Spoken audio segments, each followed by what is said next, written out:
Welcome to the Alpha Coach podcast, guys. Today's guests aren't really just fitness coaches. They are what I call as movement makers, quite literally.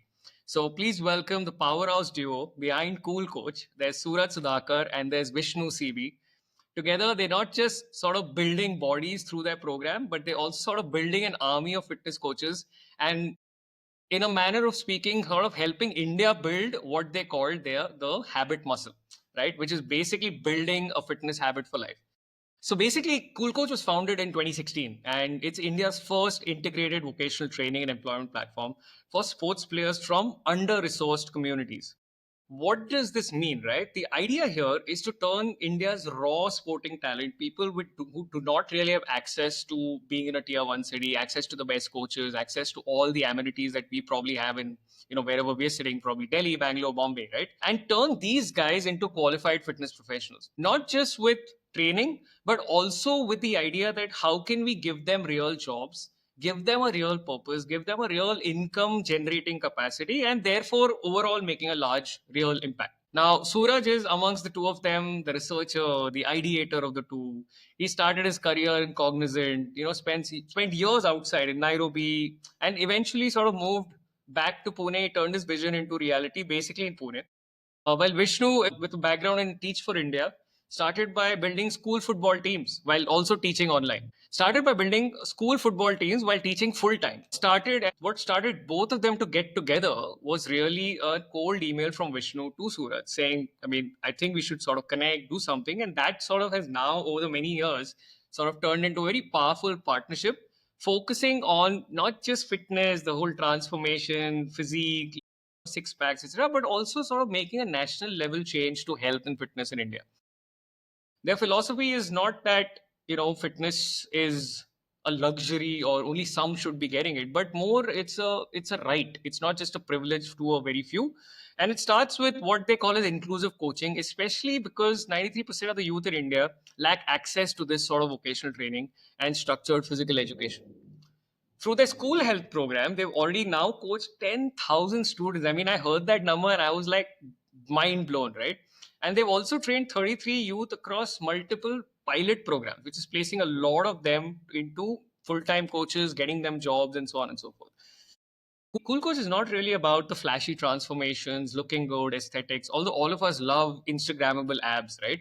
But the idea is how do we fight the real fight, which is the rise of non communicable diseases or NCDs. Now, these are stuff that you can't communicate to others, you can't actually pass on, but stuff like diabetes, obesity, heart disease, and many such things that are actually starting to impact the lower income populations because of lethargy, because of bad diet, because lack of knowledge and just access to good quality education or information out there, right? And their answer to that crisis isn't open up more hospitals, but get into more preventive health, get into more coaches, actually build that out so that people don't ever have to see the inside of a hospital and rather just actually prevent that entire problem altogether.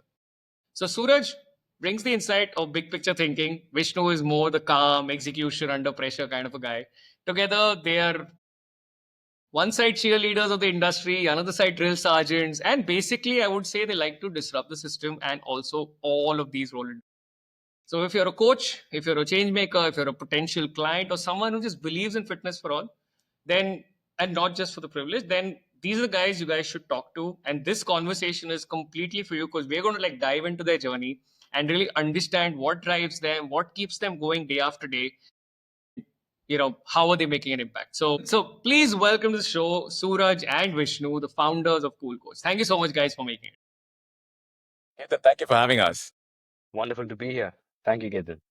Super. So let's just start at the beginning, right? Like, how did CoolCoach come to life? So, Ketan, I'd have to kind of rewind about a year before I got that email from Vishnu, probably a couple of years before that. So, as you mentioned, I did start off my career in Cognizant. I'm a computer science engineer by academic qualification. But during my time in Cognizant, I started volunteering with an orphanage, and I think that's when kind of growing up in India, your parents do a pretty good job of, keeping you focused on, 10वीं में कितने number आए, क्या पढ़ोगे, engineering कहाँ पे करना है, right? And even though there are so many societal issues around you that are popping up all the time, I didn't probably pay attention as acutely as when I was at Cognizant.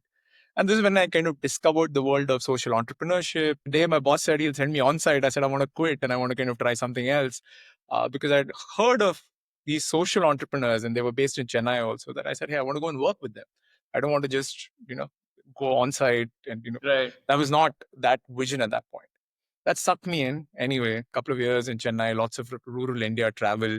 And then a fellowship took me to Kenya, working for a social venture fund, right? So the idea was there are these organizations that are trying to solve massive problems of poverty. And, can we create a venture fund to help build these organizations, help grow them?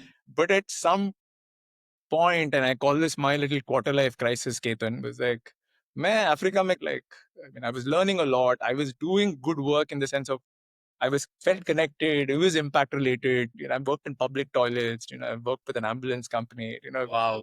Build leadership development programs. So nothing related to fitness yet. And maintained a fitness journey on the side. But the big question was, what am I doing in Africa when the whole point was to solve the social challenges in India? So I was having my quarter life crisis there, and क्या करना है? क्या करना है? How do I get back to India? And along the same time was my own understanding of how you create impact. And I strongly believed in picking up a problem that was massive. And the solution is pretty much known, but it's a matter of implementation, execution, and scaling that, solution. And as I was doing my research, and this is, as I said, 2015, 2014, when I found out that WHO, everybody thinks about non-communicable diseases and everything as a post-COVID phenomenon, right? Like in COVID, when everybody recognized that comorbidities were having an impact, and it kind of was on kind of everyone's radar and caught everyone's attention. But even back in the day, WHO has been talking about this is one of the biggest health crises, and nobody is talking about it, doing anything about it. And what was fascinating is if you get people to move more and eat better, you can significantly reduce the risk of NCDs. And with NCDs, that's all you can do actually, right? You have to kind of change or modify your lifestyle to reduce the risk of it. Ketan, more than anyone, I'm sure you also know this, just because the solution is simple, it doesn't mean it's easy, right? No Alpha coach way. CoolCoach wouldn't exist. The gyms, the fitness coaches, the entire industry wouldn't exist, right? Right. But here was the thing. So as I would travel, between Kenya, East Africa, the US, Europe, India, and especially in India, the rise of gyms, you'll see the increased number of shops selling protein powder, right? I would see all of this. And of course, I had an eye for it. But given my background in poverty elevation in the social sector, where are the solutions for people who don't have these resources, right? Who's talking about NCDs for them? And if you look at the data, firstly, NCDs are massively going to affect the world. Within that, a massive amount of that impact is going to be in low and middle income countries. India qualifies. And within those countries, the massive burden is going to be on low income families, right? So from a social impact perspective, I was like, hey, this is a problem that I can dedicate the next couple of decades of my life to. I had discovered CrossFit when I kind of moved back to India. I moved back to Pune. I had a good friend who was already staying there. There was a CrossFit box and everything. And we decided to kind of start in Pune. And let me just quickly come to Vishnu before we kind of get into the program of what we do. And we were working in Pune in schools. We had identified youth that we were training, and we had the opportunity to expand, right? And one of the towns that we were thinking of expanding was Kozhikode, which is a city in northern Kerala, right? Yeah. And again, people ask us, how did you pick Kozhikode? Honestly, I had cousins who were free in between jobs who could do some research, right? I mean, like as a bootstrap, social startup, we didn't employ kind of a consulting firm to give us the advice. And you can imagine then an email drops in my inbox. We were saying that, hey, we need to expand. We need to kind of go there. It was part of kind of a incubation program that we are part of. And I get this cold email from Vishnu CB saying that, hey, I've just completed my Teach for India fellowship. I'm fascinated by what can happen if you help improve, help children improve their physical literacy, the program. And here's my CV. I kind of am from Kozhikode. I grew up there. So I was like, what are the chances?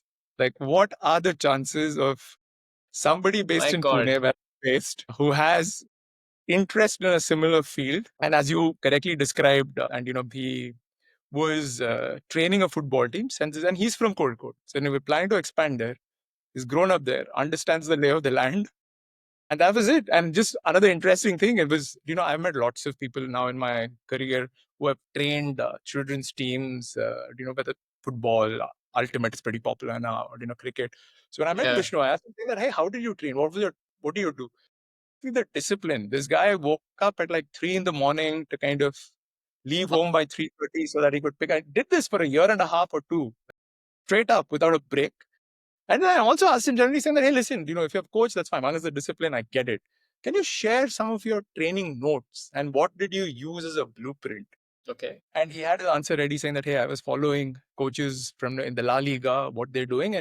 And I said, hey, I don't want them perfect notes, whatever you have. And he immediately could send me photographs of his kind of scribbles in his notebook. So that level of kind of detail, and you can imagine it's so easy to say, yaar, bachcho ka team hai, I get them a football and they kick around, and that that itself is phenomenal.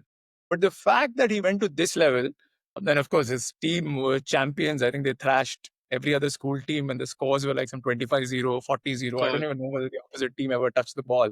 But that's the story. So that's how he emailed me, and kind of that's when it all I have a started. very similar story about my Vishnu, which Please is do share. although I was honestly looking for a co-founder for Alpha Coach in I think July, August 2020, and I actually somebody generally told me about Vishnu, right? He runs this gym in Juhu, and my friends stay in Juhu, and he said, if you ever go to that gym, this guy's a good coach. I said, yeah, I know about him because they had opened their gym around the same time when I opened Acro Fitness.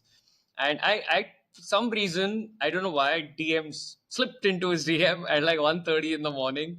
I said, dude, I don't know. I just heard about you. This friend of mine, Avinash, told me we should connect. I'd love to talk about an idea. And then he responds. I'm like, oh, okay, he's up. Okay. And then he says, okay, would you like to book, like, should we like schedule a call in? I'm like, wow, scheduling a call, a fitness coach actually saying, let's schedule a call. He had a paid Zoom account. Okay. I was embarrassed. I didn't. He had a paid Zoom account, actually booked a call. It hit my calendar, everything. And I was like, I was taken aback. For most fitness coaches don't know what Google Meet, Zoom, Yeah. or even is, and they like, and it just came to, and I was super impressed. I'm like, okay, this sounds good. And I'd spoken to 4 5 people before that, to be very honest, before I made a decision. And but some of these things just stood out, and like you rightly said, like he had everything down packed, and just like mine. Which is, before we proceed, I mean, I think what you mentioned was a very good point. The lower income group, which is really people who don't make money, etc., they suffer from multiple levels of disadvantages, right? Once, obviously, there's less money. The less money means Yep. less access to the best coaches, less access to the right education. So, how do you eat correctly? How do you train? Training is an obvious thing. You don't have access to the best gyms, instructors, Yep. all that. How do you eat? Worse off, that if they do fall ill, these guys are the least educated when it comes to having insurance or being able to pay hospital bills. So Correct. they're like double, triple, 4 times whammied, and it's something. So Absolutely. the audience that you're trying, what I want to say is like honestly, mind blown. Very, very proud that somebody's doing it for that audience with actually being able to build not just their fitness, but also finally eventually getting them a career at some sort. Was super. And then Vishnu, how did you hear about Suraj? Like, what prompted you to cold email him? 2 years of my Teach for India fellowship, I had this primary role of being a teacher where I was teaching academic subjects across English, math, science, social for grade 5th and 6th graders in a Pune Municipal Corporation school. And of course, that during that journey, I would also see there are students who are great on the field, but at the same time, once they're inside the classroom, they're very shy. You don't see much of an active role once they are inside the classroom because they are very kinesthetically gifted, but in a traditional sense of learning, they aren't. And a friend of mine, who's also the co-founder of Kothrood Wolves, which is a small school football teams that we used to run. So he had started with the boys team, and I felt, hey, this is something which works in terms of making sure children who are kind of very good at moving, very good at playing, right? And that is their strength, that is their confidence. Yeah. So that kind of led me to, of course, do more work with students who are interested in terms of playing a sport, getting that overall 360-degree holistic education, maybe, right? Where you learn values while playing a sport, you master skills and all of that thing. When I did that for 2 years, where I was coaching football pre-school hours and post-school hours, and I was teaching in between, I mean, I could see there was a lot of disconnect in terms of, these talented kids who could play a great sport. There was no career opportunity once they are out of that particular athletic period, right? Or even they probably might not even reach a district or state level, but they still have a lot of kinesthetic ability. So what do they do with it? And at the same time, of course, along with teaching subjects, I would also be a PE teacher because there was no PE teacher in the school. Because you'll go to the ground, you'll take a ball, you'll do whatever you Yeah. can. Of course, I didn't know much about it, but hey, go play this, go play But that. no Try to formal education in that.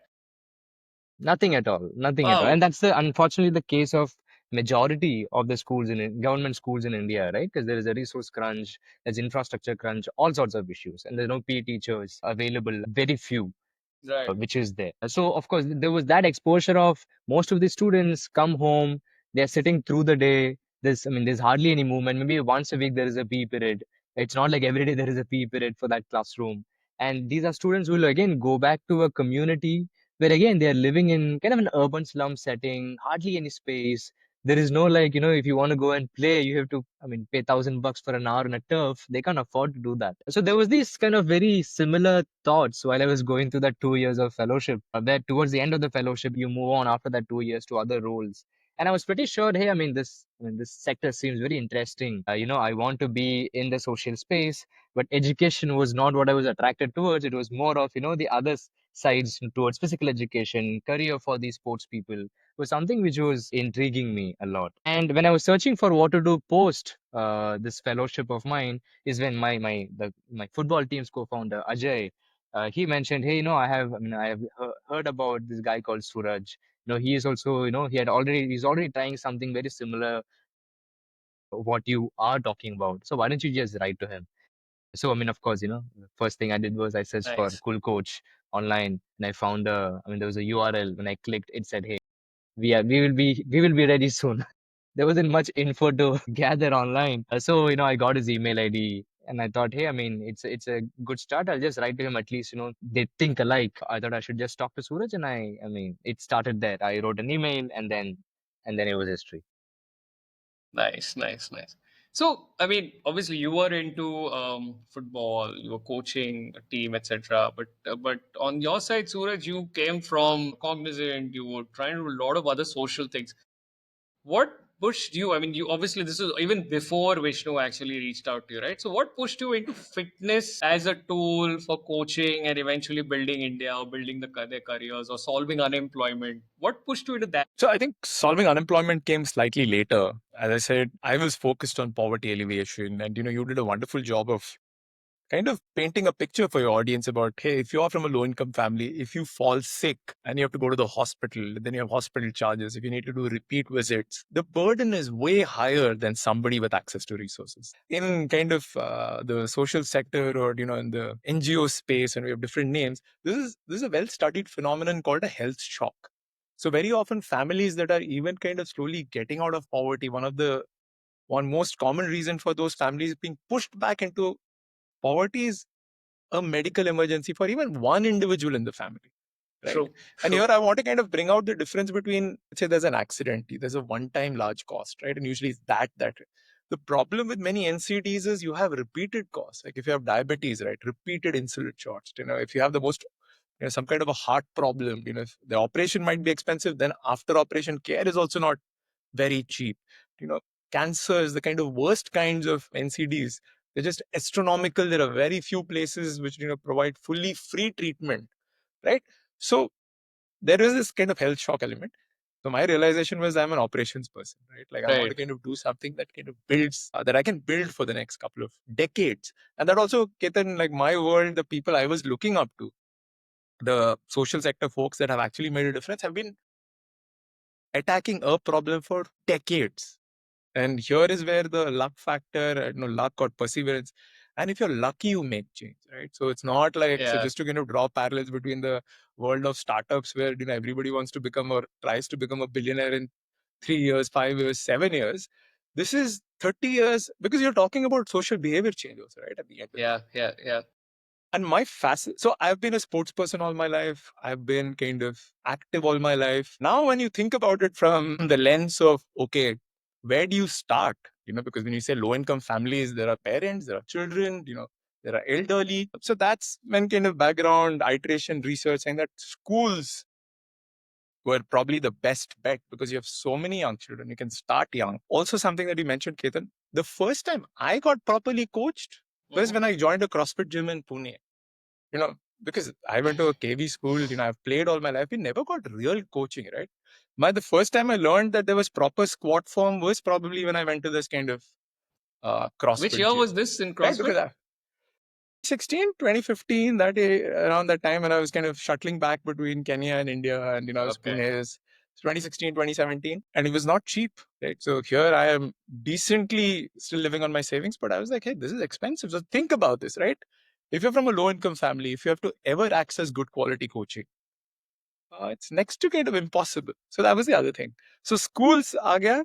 Then schools may research. So I was shocked to find that, as Vishnu mentioned, PE periods have vanished.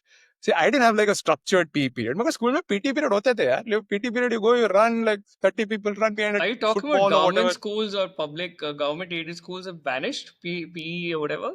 Almost. I mean, Oh now my it is God. making a comeback for the past 5, 6 years because there is pressure, and if CBSE has passed Right. a rule, I don't know, saying that at least one PT period every day, it's not. And I don't blame schools exactly, Ketan, because two things to recognize. One, there is so much academic pressure on Right. the schools to finish academics. Parents also want that only, by the way. There is limited time. And then what Vishnu mentioned, there is a massive lack of resources. So there are no PE teachers and there are no PE periods. And then And the Ketan, PE teacher will double up as football coach, the cricket coach, everything, right? I mean, that's their job. if if the हाँ, अगर वो PE teacher थोड़ा enthusiastic है, करना Right. चाहेगा, Uh, करना चाहेगी, तो ये सब होता है. नहीं तो कुछ भी नहीं होता है. We don't need to worry about the solution. And I think I need to make this point. It's like, hey, unless someone is severely malnourished, this is globally agreed upon, is if you increase your activity levels, your fitness markers and health markers yeah, improve, I right? don't think, yeah, other than the extreme poverty struck people, most of us don't suffer from a lack of food, or they obviously don't know what to eat, but lack of activity, I think, is Yeah. universal, I No, think. but any activity improves your markers. So what I'm saying is, so one of Yeah, the yeah, challenges in our exactly, right. world, That's what I'm saying. Like, we've got 0.2% people go to the gyms in India. yeah, On Even if you take out 100 crore people, like 70% in the rural areas, just forget, just take it out for the timing. That's 40 crore people. 0.2% of 140 is basically, I think, like some like 25 to 30 lakh people in total. yeah, 30 lakhs on even 40 crores क्या होता है 1% भी नहीं है तो भी, right? It's like 0.75%. So the lack of activity is universal amongst even people in towns. Yeah. yeah. And Ketan, for us, again, this is the social sector world, right? Like what we have to prove is impact. So there is a change. So what we were trying to communicate to everybody who would listen, to be honest, was that, hey, we don't need to spend time worrying about, other things. As long as there's a child who is not malnourished or there are any medical issues, and the doctor has said no, if they start moving more, it is improvement. So like Vishnu said, hey, if there's one period, if one becomes two, it is better than one. Yeah, we know 5 or 6 or Right. 7 is the best, right? 5 days of school, 5 PT periods. Or 3 bhi ho to better hai. 4 bhi ho better than 3. So it Absolutely. was at that level. And then the question, right? You want to do it in schools. Okay, children are the best place. Schools are the best place. Low income, ye wo. Sikhayega kaun? So that's where, we were talking, there was a lack of PE teachers. In schools also, what they would do is, agar football competition aa raha hai, ya football खिलाना है, ask a senior who is passed out कि जो football खेलता था आके बच्चों को सिखा दो. So this was something I discovered. It is a very common practice in many government schools, right? Because children from the same locality are coming. Usually the people who have passed out still live around. The principal or the teacher knows अच्छा वो अच्छा football खेलता था, वो cricketer थी. Come back and teach your own kind of. So that was also a common practice. So then came, okay, Teach for India, the Vishnus of the world are motivated to saying that, hey, you'll get a stipend and you will join this kind of alumni of people who are trying to change education in India. Yeah. And we said we'll be much more focused and where could we place them? And what we found was, even though many of these youth are interested in sports coaching is nowhere close to being where we would, like, all of us sports persons might want it to be, and that's just the reality of India. But I had seen the fitness industry. So kind of my local gym in Powai where I was growing up, I think fitness, and I saw that opportunity that if you train them well, right? And Vishnu used this word that we use, is like, hey, there are these youth who are kinesthetically gifted, right? If you put them on a field, whatever the field of choice, whether it's kabaddi, whether it's football, whether it's volleyball, cricket, martial arts, they kind of come alive. So the insight was that, hey, these guys love to move. Why do we want to struggle and make them sit in front of a laptop and try to code? And so that was the reality. I was like, hey, if you ask I think Fitness, if you ask other people, the gym trainers are getting paid very well. Cult. I mean, the gym probably, which has become the most popular in the recent past, their starting salaries are kind of higher than IT engineers right now. Right? Correct? So why can't we? And that was the question that I have started to answer, saying that, hey, why can't we take these kinesthetically gifted youth, create a vocational training program in the form of this fellowship where they are going to a school, training children. So kind of they're getting children fitter, also getting them to move. And when they graduate, their kind of, in some ways, carrot at the end of the program is that, hey, you will get the first step in what is a massively growing industry, Correct. which have massive opportunity. So that's where it is. And of course, I think, as I told you, before all these ideas were happening and we formed the model, then I said, hey, I can't push other people to become a coach until I experience all of this. So I got certified as a CrossFit trainer. I was already interning at this CrossFit gym, worked there for a while, to kind of get a sense of the lay of the land. And that's my kind of, and now, of course, with CoolCoach, we kind of train clients around the world. So, in fact, I think probably this is a good time to even explain. We see Vishnu has written, kind of co-founder CoolCoach Academy, me CoolCoach. So, what we also realized over time, Ketan, given we would see, our end goal is very clear, right? We want people to be healthier. We want to make India fit, right? So that's very clear. But the model we had come up with, we realized that we need two distinct forms of expertise. So whether it's a school health program, whether it's the clients we coach, we need to understand fitness coaching really, really well, right? Age appropriate fitness coaching. What is an adolescent in school need? What is a 25-year-old female who is, sitting at a desk job need? What is a 45-year-old male, who is retired probably need, right? So one is fitness coaching. And what Vishnu over time has built his expertise in, and CoolCoach Academy focuses on this vocational training element, saying that, hey, there are youth we're taking. We know they're strong, they're kinesthetically gifted, they'll move. But how do we capitalize or build on that strength of theirs and make them ready to be coaches? So there is this kind of slight difference that we're doing both of it. And then, as you said, yes, part of CoolCoach's job is the first step is B2B. If you kind of consider a school a business, it's not like saying that, hey, go to schools, place our fellows there. And then once they graduate from the program, they can go and join a gym. Probably, hopefully, at our next cohort of fellows, some of them will make the cut and join you. Join a couple of other businesses, whatever they do. We want them to kind of end up becoming coaches.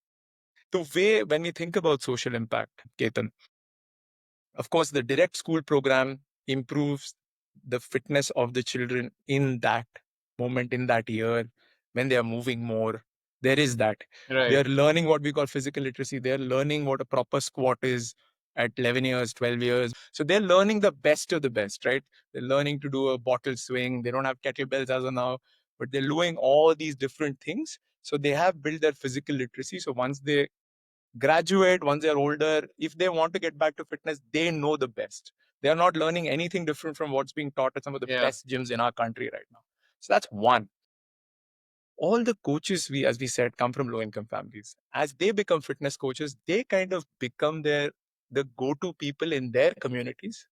For people who, for Many vanity reason, wants to get influencers. fit.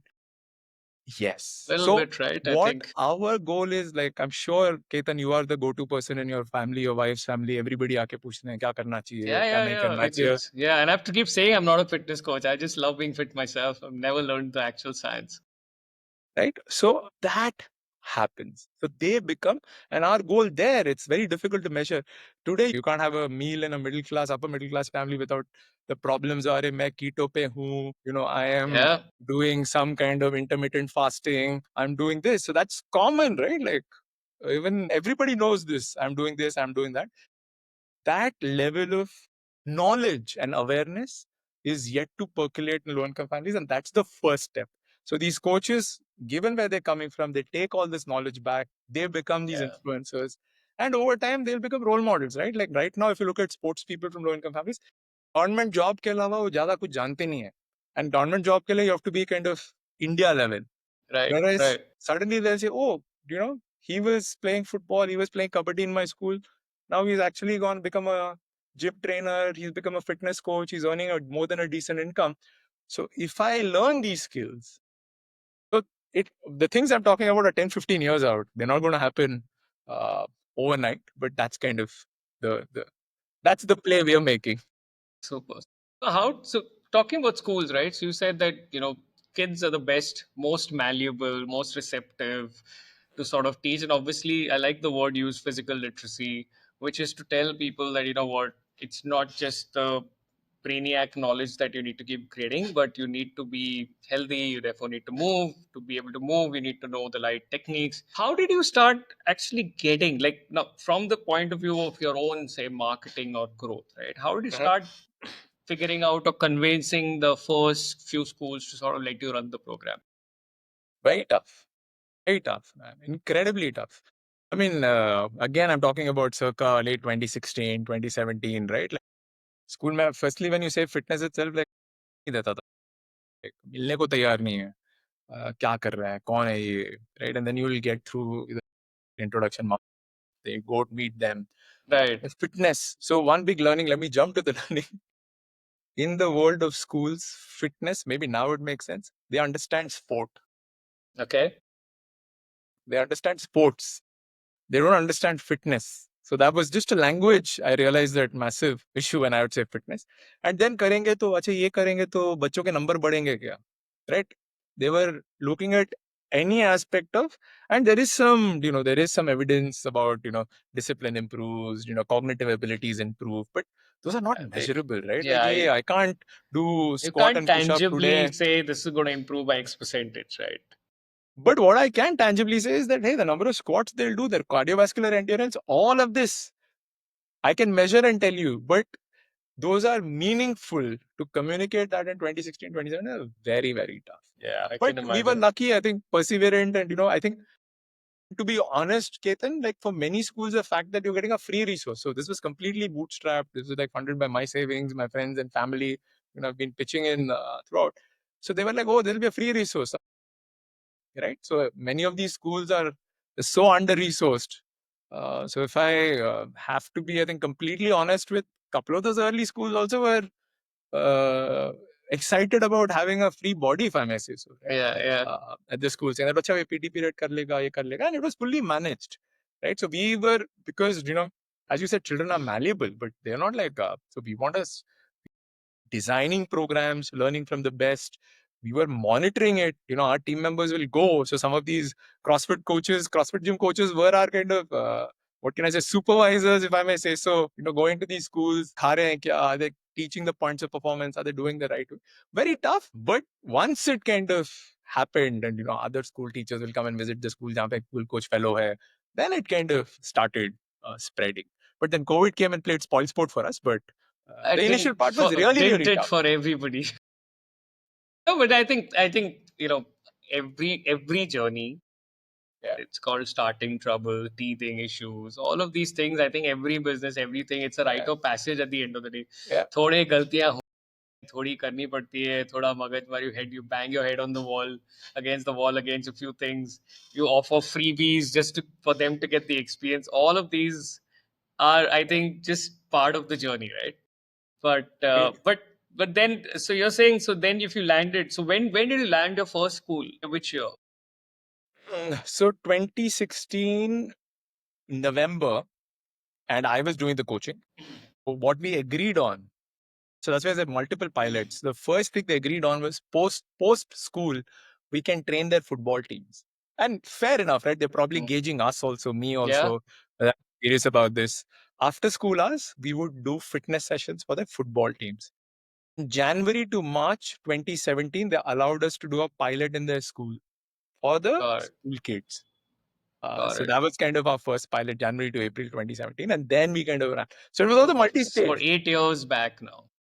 And today, how many schools have you either trained with or currently have under you? So currently we don't, we're not kind of, we're trying to raise money for the school program. It's massively expensive to kind of pay Okay. for these fellows and everything. And because the government schools don't pay us, right? So at our peak, we were in 23 schools, sorry, in Pune and in CoolCoach. So we were running Right. multiple locations, and kind of the total number of kids were more than 10,000 that we were Yeah, training exactly. concurrently. So it was, so that was the kind of numbers we were at. And then since you bootstrap with limited budgets, how did you actually start spreading this word? Like, how do you get to 24 schools? See, cracking a school takes a long time, right? Generally, I mean, anything that to do with it, there is a lot of maybe they'll have their own committees, their owners, this. They'll have a lot of boards to sit on to just understand that children involved, so risk factor goes up. And then these are not private schools; these are government schools. So even more delays, I won't say red tape, but generally they have their processes, right? It just takes a long time. So how did you actually make sure that you got to so many students, to so many schools? Like, So the what was your marketing strategy? Wow.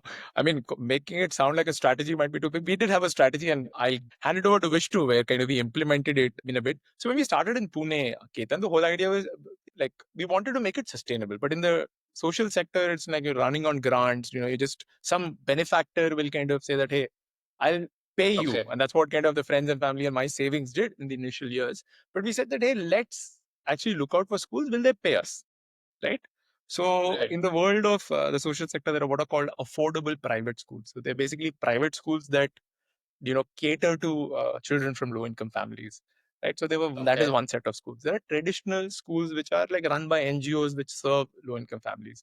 Then there are what in the US is called charter schools. In India, it's called what are called public private partnerships. So yeah, government school building where there's an NGO or a non-profit that says that hum school chalayenge, you give us the building and the electricity and all of that, we will find the funding, the teachers, everything, but the students will be the same, right? The right. same students from the locality, low income families, we'll train them and kind of create extraordinary outcomes. So we were lucky to get one such public private partnership. And these are times when if I may say, our ethos or our values are challenged, right? Like we wanted to kind of charge, but if you're about social impact, what do you do when a school can't pay comes to you, right? So we said yes. Say, hey, how is it that we're talking about social impact if we're not going to train the very children who need it the most, right? So there were some schools that Yeah. could not pay, and there were some schools that they would say that your audience and independently you can research what teachers are paid in this affordable private schools are can be abominable, right? It can be kind of pretty. In general, teachers are paid less, and in government schools, stuff will be even lower. I can imagine.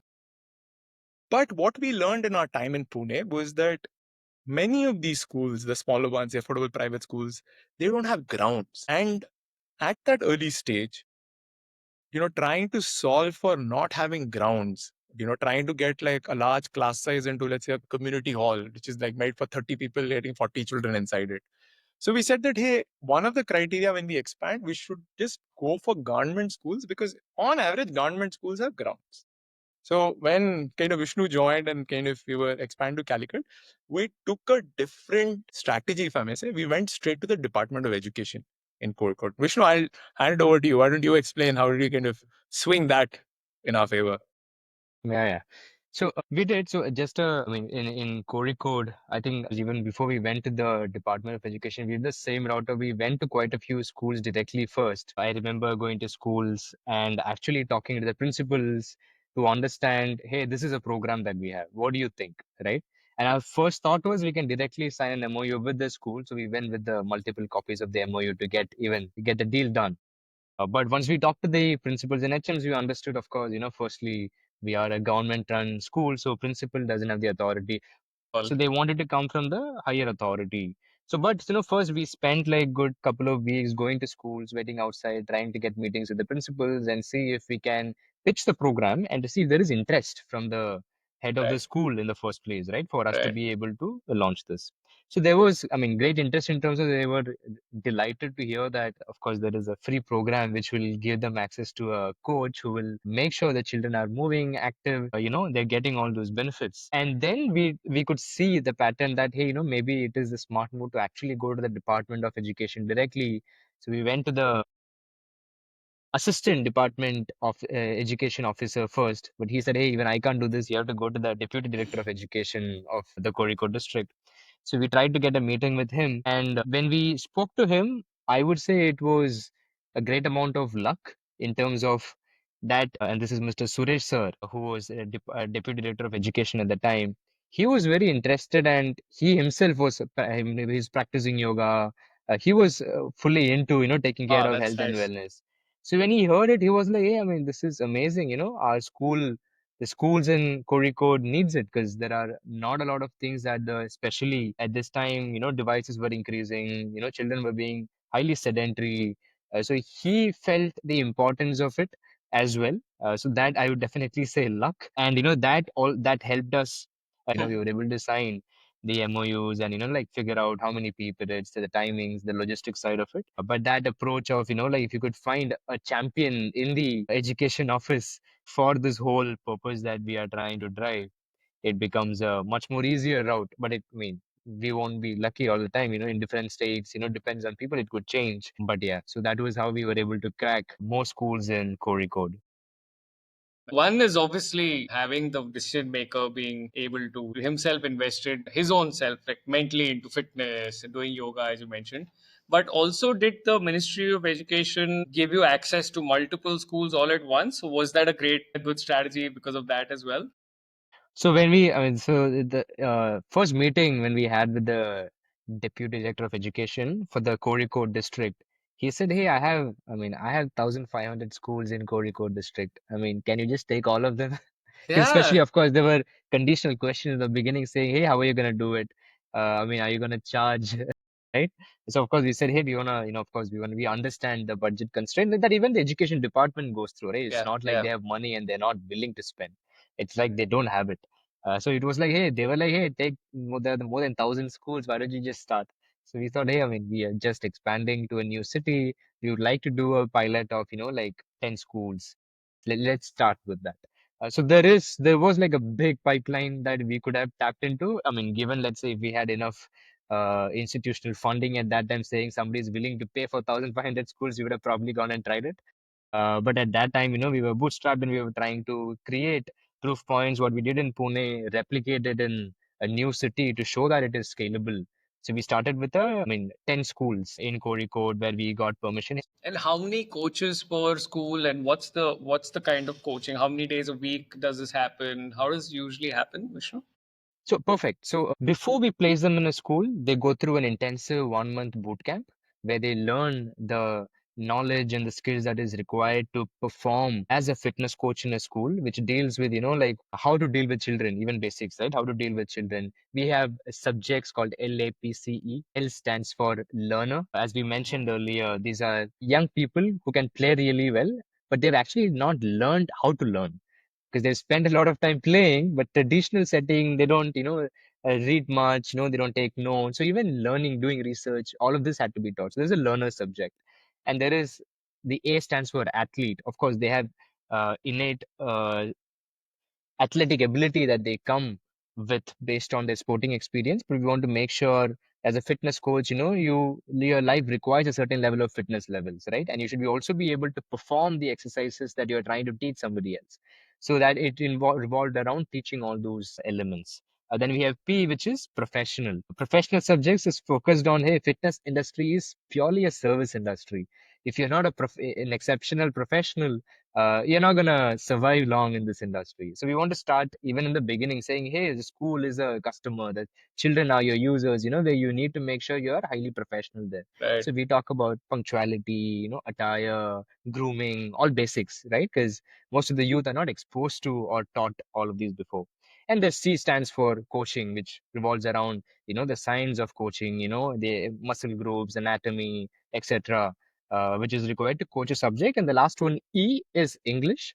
We also stressed on the language English because we realized Two things. One is we were looking at these as career opportunity for the youth. This is not a one-off job that they'll do for a year and then move on to something else. Right. Fitness, a career can be built in the fitness industry. And unfortunately, a lot of learning material, if you want to continue learn and improve yourself to become a better coach, a lot of thing is in English. Right? So your basic level of English, your functional English needs to be at a particular level. And the second most important, I would say, is uh, if you need to be able to work with a certain clientele, expand your reach, charge more, your ability to speak in English will help you achieve that as well. So these Communication is super important. Most very coaches much. struggle at that, right? So I think, yeah, I think the last piece is a great finisher to all the other technical stuff that you teach them. So we start with so the total duration is 1 year, Okay. and this is kind of an on-the-job learning and working program, right?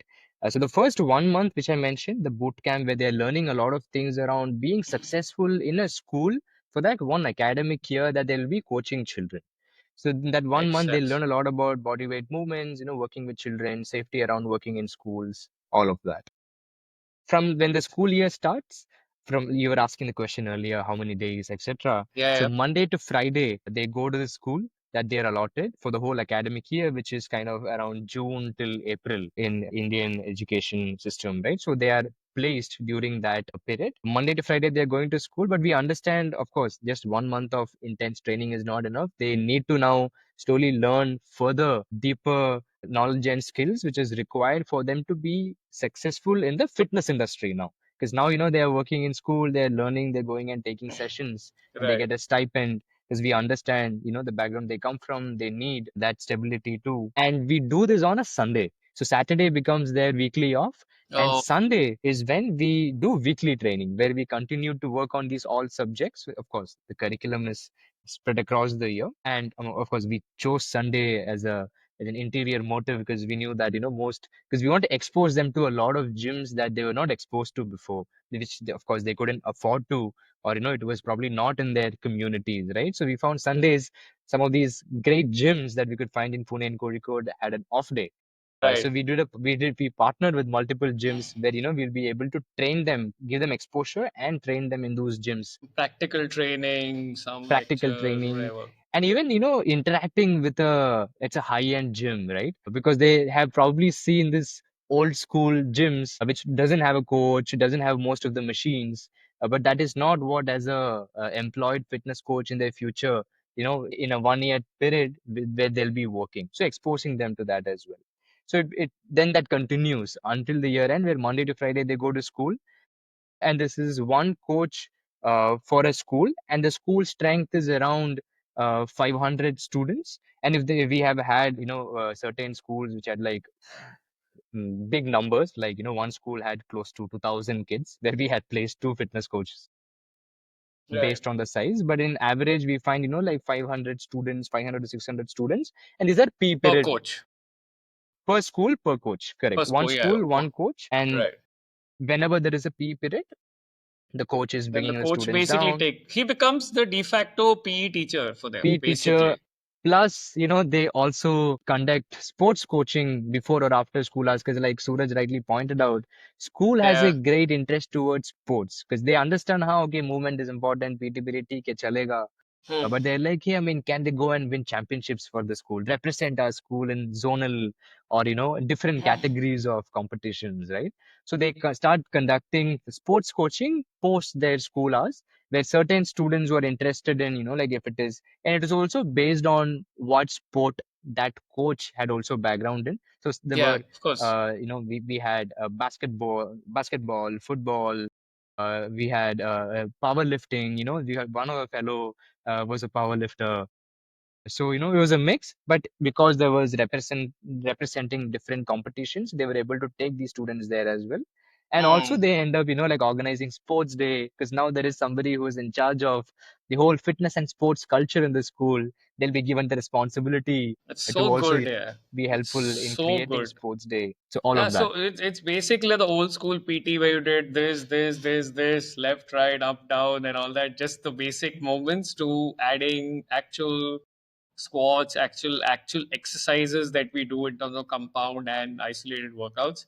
or exercises, and then also sports because they may have been good at some sport in their lives in general. So wow, and this is all where where the school doesn't even pay you, and you're basically enabling the whole thing. Wow, insane, insane.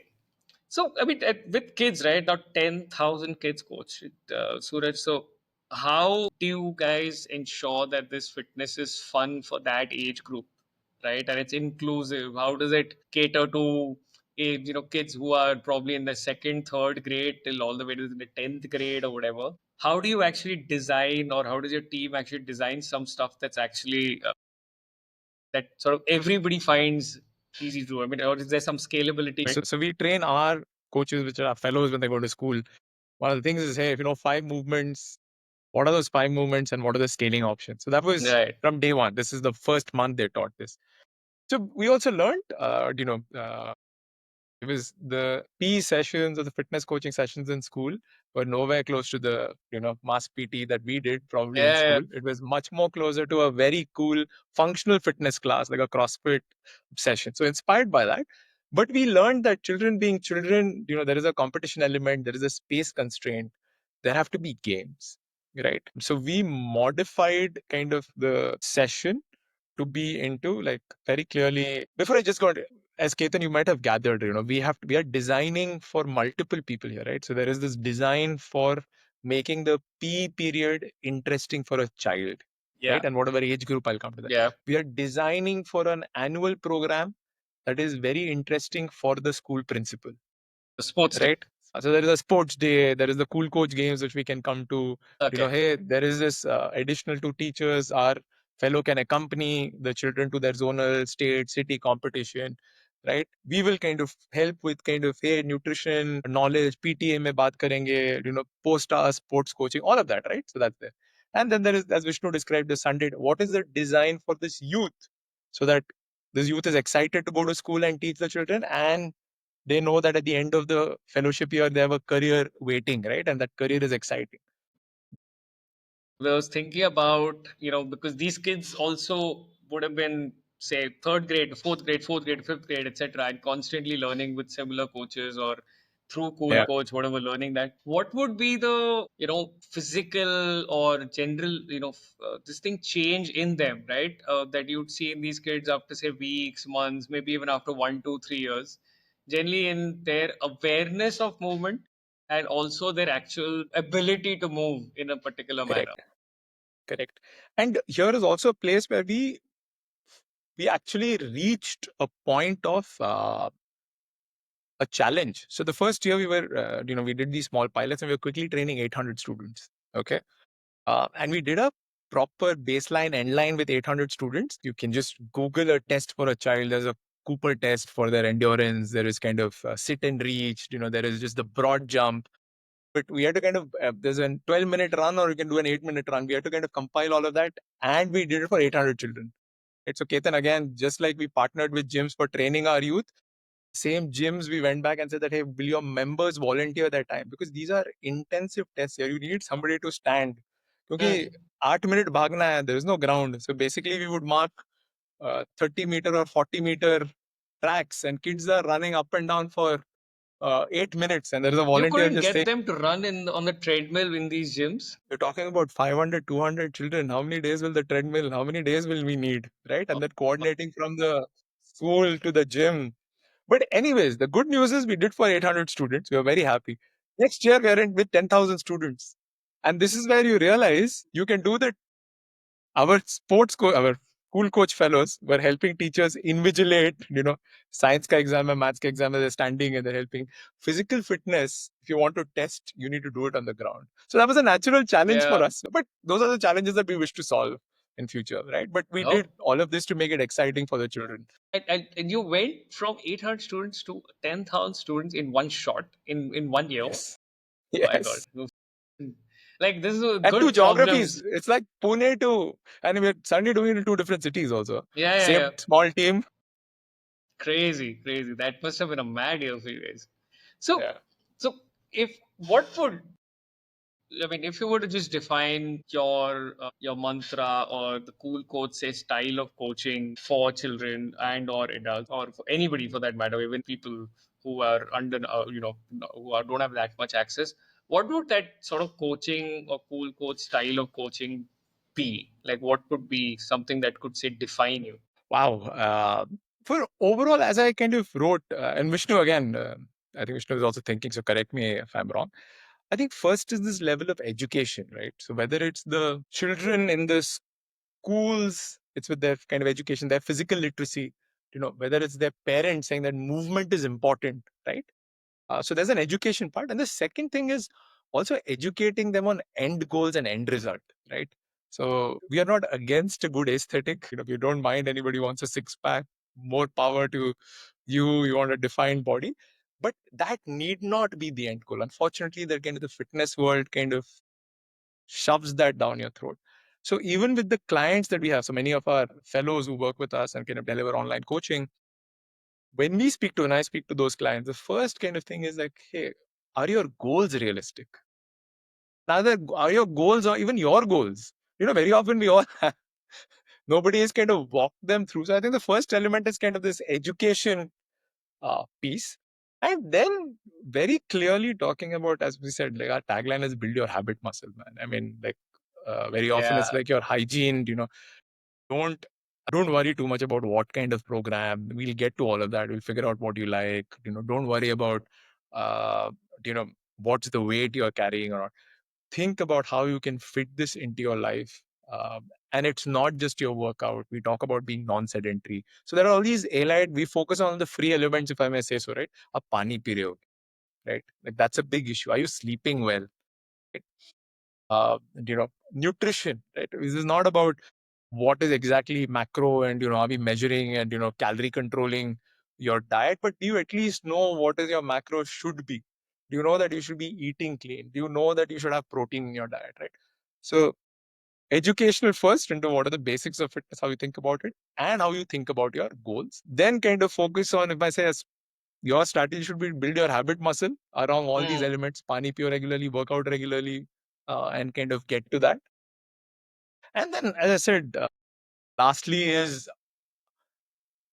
we focus a lot on understanding the person we are coaching, right? So whether it's a child, whether it's a like, there is no point in giving HIIT to someone who's just starting to move. There is no point in trying to convince somebody to start bodybuilding when they want to dance. So we've had like lots of clients. One of the first questions is, "What do you like to do?" They say dance, and like, please go and find a dance fitness. We don't do it. Make that your habit. And yeah. it's actually been helpful because it's like, hey, there is no point in you fighting your what you enjoy. Go and dance your heart out. And I'm telling you right now, once that becomes a habit, given their age, I'll say that his strength training has to be a component. So jab aoge, you can come to us or just buy 2 dumbbells, buy those Yeah. and do it 3-4 times, twice a week. You're sorted. Just dance. Don't worry Yeah, about I it. mean that's their So baseline, right? At the end of it, it's something they enjoy doing. The best exercise is what so you love doing consistently. और ये exactly. cliched क्यों होता है? Because they actually work, right? All these things sound cliched. Best exercise, what you can do for life. The best work is what you love doing. But these actually work, right? And that's why they Right. actually get cliched only because of that. Otherwise, people won't say it if it wasn't true. So I think that's a good thing. So effectively, what you're saying is that you are it's obviously customized. You're obviously Yeah. empathetic to what their needs or access or goals are. And most importantly, I think you just tell them कि कुछ भी कर लो, थोड़ा movement कर Yeah, low. yeah, yeah. You start doing someplace. The right things can always happen, but at least you need to figure out what you can do at the base level. Most Yeah. importantly, right? So Super. for a coaching clients and like there's the same approach for schools. There are people you know right when people sign up invariably their motivation is at their peak, Oh yeah. their Oh yeah. awareness at the peak. They've not worked out for 16 years, but they want to start working out 5 times a week. So I have to tell them no, please. Okay, start with once or twice. The remaining time we can block out. What time do you want to work out? Our coaches will put go for a walk. But you're not working out because I want you to come back. There's no point in injuring you Yeah, right you, now. you can't jump into the deep end, right? At day one. But anyways, I mean, so Right. Vishnu, anything Super. to add? Sorry, I kept talking about our coaching philosophy. Anything that you've seen differently? I think you have covered pretty much almost everything except one for the when we started coaching in schools, we would see that our fellows would see that, when students are working out, they'll be looking at the person next to them and they're actually trying to compete with them. And we had to actually revolve the story around, hey, I mean, fitness as a concept is primarily, you're working on your body, you are at a particular level. You're actually trying to compete with yourself. So I think that trying to convey that philosophy with the students, and I think to an extent also with our kind of coaching clients now, right? Hey, it is not about what the other person can do. You're at a certain level because, of course, your lifestyle of so many years have led you to be where you are right now. So you're actually trying to compete with yourself. So let's try to focus on where I am. What can I do better? The same thing with schools as well, trying to tell students, hey, don't, they'll be looking at others and trying to do more workouts here and there. So that shift was also a part of our philosophy, I would say, at schools. Super, super. So, I mean, see, now you guys have clearly come a long way, right? I mean, so many years in this business, impacted 10,000 students. You've already also coached 33 people, got them placed, given them business, or rather, given them a career thing. Where do you guys go from here? Like, what's the next 2 years, 5 years? What does Cool Coach really want to achieve? So, where do you see yourself? Great question. So, Ketan, I think our original plan was to do this, run the school health program, kind of run the fellowship program, and the graduating coaches are going to go and they get to gyms and replace them. And unfortunately, COVID happened, right? Just when we said marketing and we were getting so many inward requests, COVID happened, everything closed. And one of the reasons I think we succeeded in placing, so all our fellows had gotten placed at some of the top gyms in Pune and in CoolCoach, but many of them lost their jobs before they could start. March 22nd, if you remember, was the lockdown in 2020. Before that, gyms were shut down in India at least, right? So we quickly had to pivot to, hey, how do we create an income stream for these youth, right? Right. So our online coaching business started kind of a necessity to create an income stream for these youth.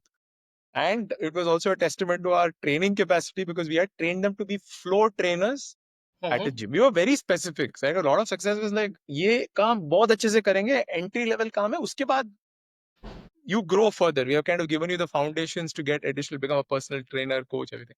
But to Right. quickly switch to make your online coach. And the online coaching is not centering programs like, hey, presence, building rapport, playing music. So I think while Vishnu talked about these subjects, like, hey, we have been like literally technology trainers in the sense of, hey, from laptop, we were training. I remember Vishnu calls me and says, hey, I just realized this guy doesn't know how to use a laptop. I taught him how to use them, how to scroll because they're all there's a mobile generation, right? They have not been to an internet cafe. They don't know how to use a laptops. How do you do online coaching? So we've been a computer class, we've been an English class, we've been like a good old fitness class, fitness coaching center, all of the above. So we did online, and online coaching also did very well for us, right? And we said that, hey, all these youth, different parts of India outside the main cities, very often they live, but if they have an internet connection and a laptop and create a space, can do online coaching. That also was great for us to see the potential of what our youth are. There, many of them are handling clients around the world. Ketan, we're not as big as Quad or some of the other coaches that you've spoken to, but we have a dedicated clientele, so that speaks to their ability. Yeah. The excitement to do a fitness business just for the sake of fitness business kind of is not there with Vishnu and I.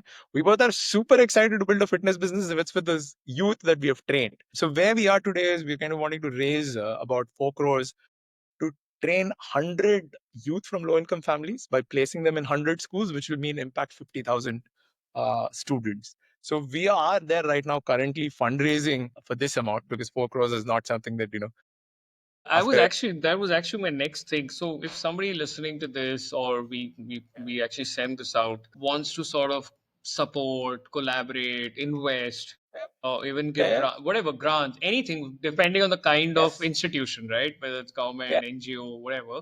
So how can they get involved and what would that So this is, impact of that please, capital be? please do reach out to us. So the 4 crores, they're raising 5 crores in total.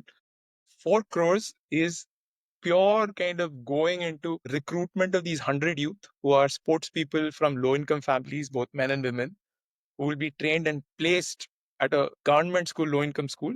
So this they'll be selected for this 1 year fellowship program where they will go into these schools, help these children move much more, build their physical literacy as they get upskilled and they'll get placed, right? So that's the 4 crores going to be used for. 100 youth, 50,000 children at least, because each of these youth would be placed in a school for, on an average, 500 students. And if I may speak, because we have done this, we can go more brass tacks. On average, most schools today have 3 PE periods. Because I don't want to kind of sugarcoat this. Our personal push with teachers is get to 5 PT periods, one PE period a day.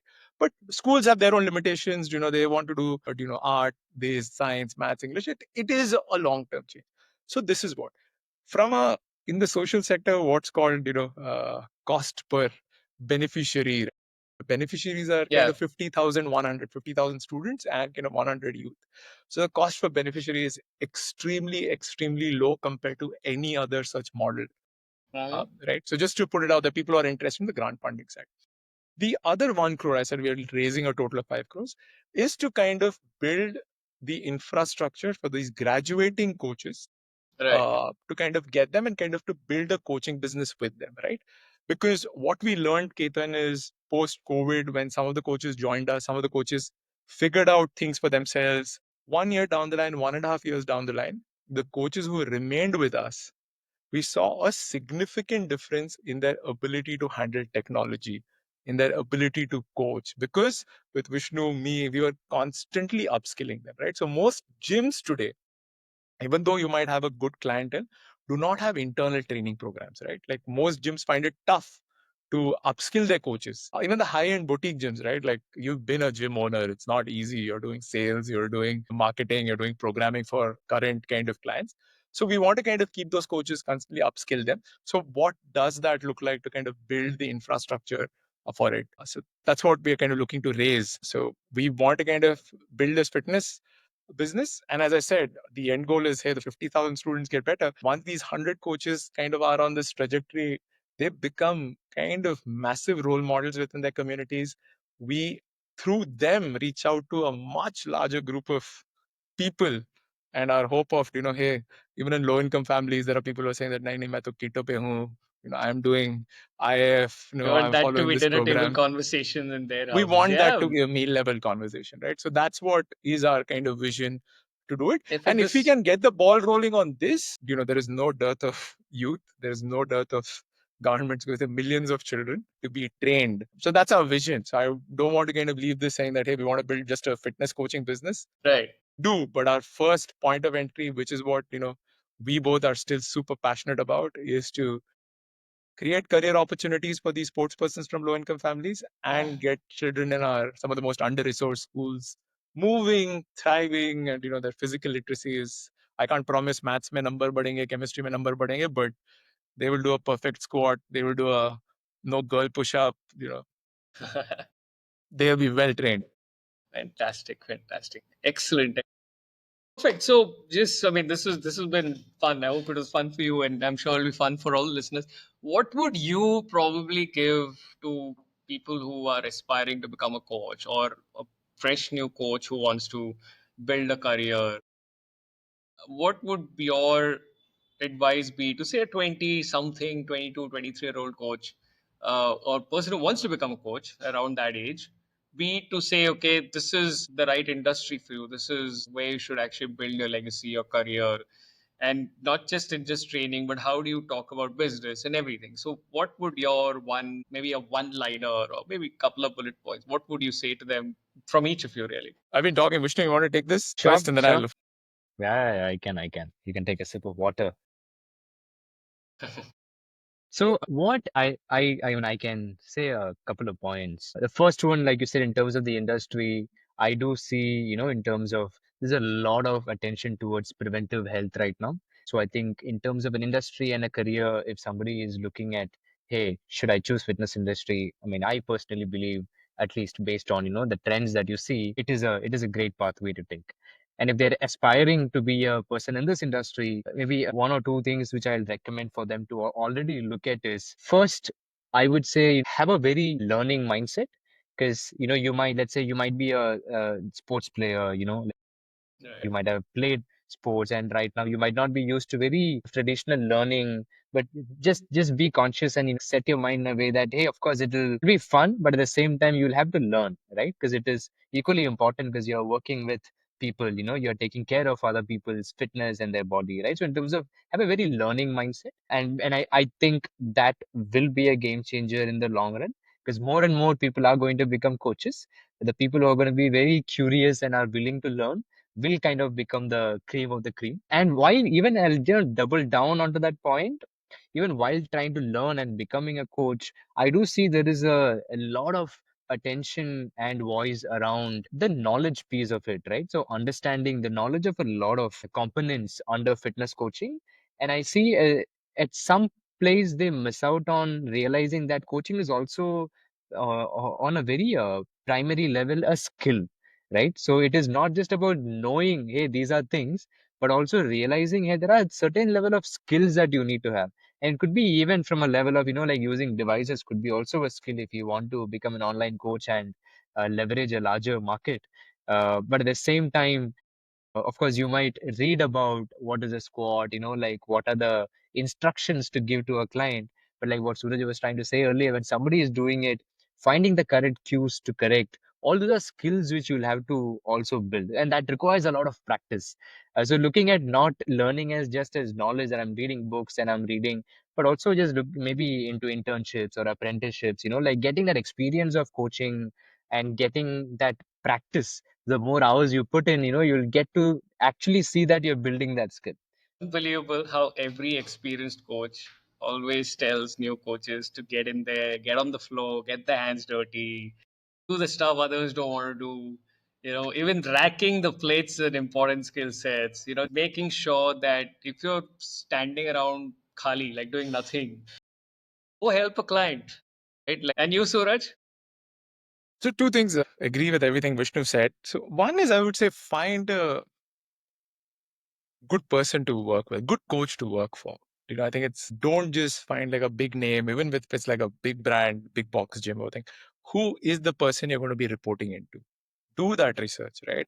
So, big shout out to some of the coaches that helped CoolCoach get off the ground, like Pawan Jani, CFC in Pune, Kostub, CrossFit, Monkey Flag, Mayank, Nihal Gavare, Joel Velangani. These are all coaches in Pune, right? Chris Jacob, he runs Chrome Fitness in Core Code. He also runs Parkway Fitness. These are amazing coaches that we've worked with, and we have seen them invest time in the coaches that work for them, right? Darshana Godambe, another coach and kind of in Pune, I think she's with Monkey Flag, with Kostub, right? So I would highly recommend new coaches to find someone that they can learn from, right? And as you said, it's sometimes a masterclass to be just a fly on the wall to see someone take a good session. Correct. So in addition to you learning and everything, just doing that. And sometimes these big coaches, as you know, may not have time, may not give the best salaries, but the first 2-3 years, a slightly lower salary or learning probably might be much higher than at a gym. So if you're really serious about a career, I would strongly suggest to find some of these kind of good coaches. Do your research, and I'm kind of betting on these coaches being smart enough to do. The second thing, this is more of from, I think, and Ketan, you can correct me if I'm wrong. On average, fitness coaches are not working to their potential or are fully utilized. So many of them have 5, 6, 7 hours in their day. And I find a couple of years of this, they are not as motivated or don't have the skills or energy to do a 8 hour, 10 hour work day. Most other careers, people are working 8 to 10. And 8 to 10 hours may not mean 8 to 10 hours of coaching, might mean 2 hours of learning, might mean 1 hour of racking plates, right? As you said, many of them have massive, massive open slots in their day. And as an early coach, fill it up. As you said, hey, rack plates. What does it mean to clean up an entire gym when the gym is empty? Learn about maintenance. But what I want you to build is your capacity to work for 8 to 10 hours. Because I feel that's going to be a massive challenge for some coaches in the industry right now. Because I found them like this, and some of them who are, managed to crack a couple of rich clients, they're hardly working, and more power to them, as long as, they're able to make money. But I think those times are changing. So this young coach, don't learn from those. Every coach that I mentioned, whether it's Chris, whether it's Kostub, they're working 8 to 10 hours. They're senior members. They could be resting on their laurels, right? So that would be my second piece of advice, saying that, hey, figure out a way to work 8 to 10 hours a day, build that capacity in you. You're being very nice to them by saying 8 to 10 hours. Like I'm a person who believes that if you slog in your 20s and 30s, and then your 40s, 50s all go by slightly better, rather than having balance. You cannot, celebrate your achievements more than 24 hours. Done, ho gaya na? What's the next? That's a word. And winning it just gets harder, harder, harder, harder, harder, because you're always setting up new highs for yourself. It's the most lonely thing. But the winners just have it figured out that they will work there. And this is told to me by my ex-boss, saying if it leaves my desk, which is my laptop, I'm 100% responsible for it. It better be the best quality work that I've ever put in. And if you don't do that, and that could apply to fitness training, which is the best session, making sure your plates are in place, making sure even your next handshake is the best ever that you can do. Everything progressive overload is possible. Sub cheese, right? In our fitness lingo. So you can definitely, like, you can start a diet literally from your next meal. Your next bite, you can chew better. You can be more mindful. You can keep your phone down. So all these things are like you said. So I'm of the firm believer that people should work 12, 14 hours. There's no concept of balance, because you look at what a evenly balanced scale does, right? What does it show? An evenly balanced scale shows zero. You cannot have family, career, health, finance, सब कुछ balance नहीं हो जाएगा. So at any given time, look at any journey. When we used to study, we would cut off TV. Start TV बंद हो जाता था. You would study, get good marks, then you would play. Then your entire vacation would be play. You would not study, and that's how. If I may add one more thing on that, like I just remember, this is something that I tell everybody at CoolCoach. We said we have the learner subject. Read books, man, and read small books. And I always say, I think a lot of these certifications, everything, you read, start with one book a year, move to two, move to three. But if you get to just 5 books or 6 books, 2 months make book pad rahe ho, 10 years down the line, you're close to 40 books ahead of almost every other coach. So in terms of your knowledge, so just that ability to read is another advice I would kind of give. Read is a third advice. So find a gym owner or a head coach that you would love to work for, you'd learn a lot from. Have the energy or the capacity to work 8 to 10 hours. Ketan says 12 to 14. I'm like, hey, from 4, jump to 8 to 10. Yeah. That's great. I'm not saying, but even find the energy. And that means working. Don't take time off in the sense of if you're 4 hours and go home, do 8 hours of gym or whatever, wherever you are working. And the third is read books. Start slowly, but over time, your career, that will be a big, big differentiator between you and other coaches. So that's what I would say to a 20, 23-year-old. Super. Thank you so much, guys. I think this was good. Very nice, good, long conversation. I think we all got we opened up a lot. Where can people reach you guys? So what are your email addresses, Instagram, right? If you could just tell us a few things about that. I can go suraj at coolcoach.org. Best way to reach me. For all this, I'm kind of, I said, leading a focused life, not been on social media for the longest time. Just recently even said, hey, I'm going to hibernate out of LinkedIn also. So Suraj at coolcoach.org. Our websites are coolcoach.org. If you go to coolcoach.org, you'll get to know the work we're doing and kind of will take us to take you to our sister websites also. But that's the best way to kind of reach me. Excellent. Thank you so much, guys. Appreciate it. And I'm sure the listeners are going to have a ball of a time listening to it. Thank you.